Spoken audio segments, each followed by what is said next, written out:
Right. Janasena పార్టీకి సంబంధించి అలాగే టీడీపీకి సంబంధించి కూడా కొన్ని కీలక నిర్ణయాలు అయితే తీసుకోబోతున్నట్టుగా తెలుస్తుంది.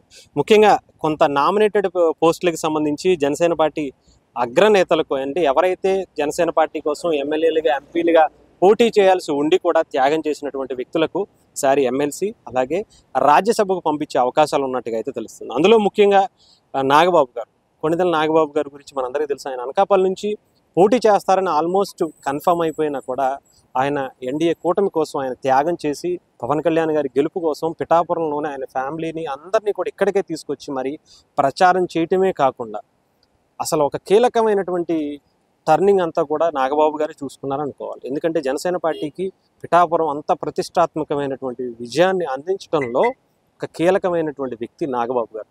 సో ఆయనకి కేంద్ర మంత్రిగా లేదంటే రాజ్యసభకు పంపించాలని చెప్పి జనసేన పార్టీ భావిస్తున్నట్టుగా తెలుస్తుంది.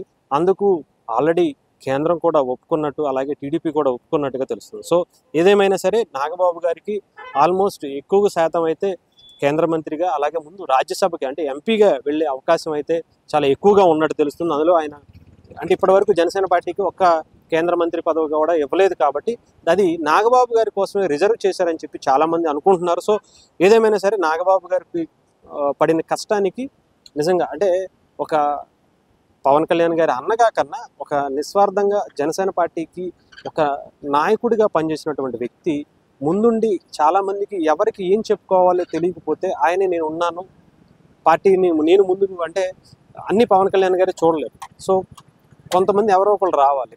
నాదెళ్ల మనోహర్ గారు ఆయన నియోజకవర్గంలో పోటీ చేస్తున్నారు, అక్కడ చూసుకోవాల్సి ఉంటుంది. సో ఎవరు ఉన్నారు అనుకున్నప్పుడు నాగబాబు గారు నేనున్నాను అని చెప్పి పిఠాపురం దగ్గరికి వచ్చి నిలబడి అందరినీ సమన్వయపరిచి అనేక మీటింగ్స్ పెట్టి ప్రతి మండలానికి కొంతమందితో మాట్లాడిపించి జాయినింగ్స్ చేయించుకుని అలాగే మిగతా కాన్స్టిట్యున్సీల్లో కూడా తిరుగుతూ మిగతా కాన్స్టిట్యున్సీలను బలపరచడమే కాకుండా చాలా అంటే సినిమా ఇండస్ట్రీ నుంచి చాలామందిని వాళ్ళ ఇక్కడికి వచ్చి వర్క్ చేద్దాం అనుకునే వాళ్ళకి కూడా నాగబాబు గారిని కలిస్తే మనం అక్కడికి వెళ్ళి వర్క్ చేయొచ్చు ఇష్టంగా అంటే పవన్ కళ్యాణ్ గారిని ఇష్టపడే వ్యక్తులు చాలామంది సినిమా ఇండస్ట్రీలో బులితెర నటుల్లో కూడా చాలామంది ఉన్నారు. వాళ్ళందరూ రావడంలో కూడా నాగబాబు గారి దగ్గరుండి చూసుకున్నారు. అంతేకాకుండా ఒక స్టార్ క్యాంపెయినింగ్ సంబంధించి ఏర్పాటు చేయడంలో దాంట్లో కూడా నాగబాబు గారి కీలకంగా వ్యవహరించారు.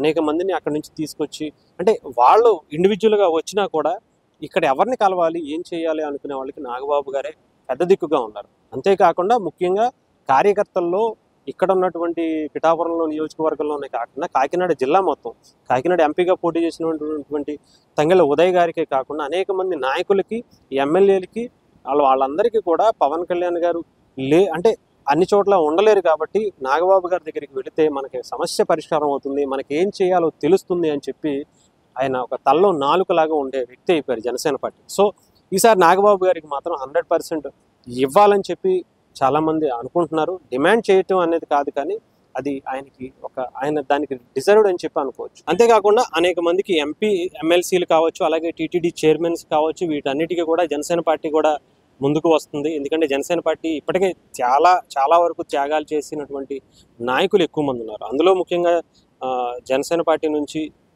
నారా లోకేష్ గారికి సీట్ ఇచ్చినటువంటి మంగళగిరికి సంబంధించి చల్లపల్లి శ్రీనివాస్ గారే కాకుండా అలాగే దుర్గగుడి ఈవోగా ఆయనకి కానీ లేదంటే ఇంకొక అటు టీటీడీ చైర్మన్గా కానీ ఇవ్వాలన్నట్టుగా అయితే ప్రచారం సాగుతుంది. సో అంతేకాకుండా ఇంకా చాలామంది దుర్గగుడి చైర్మన్కి సంబంధించి కూడా చాలామంది రేస్లో ఉన్నారు.